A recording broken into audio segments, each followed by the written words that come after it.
At the northern tip of Palawan lies El Nido, one of the Philippines' most breathtaking destinations. Hello mga Hilasun! So finally, we're here now in our hotel no sa El Nido. Ano siya ang Jurias Garden Hotel. So we're just less than kilometer no sa mga any other tourist attractions like the sunset deck, mga zip line, of course the beaches. Follow the rhythm of the boat tours, fishing, and coastal living.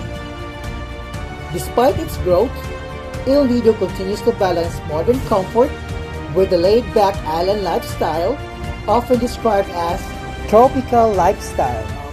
El Nido kanang ang mas minaw o except masagod kay Hunas karon.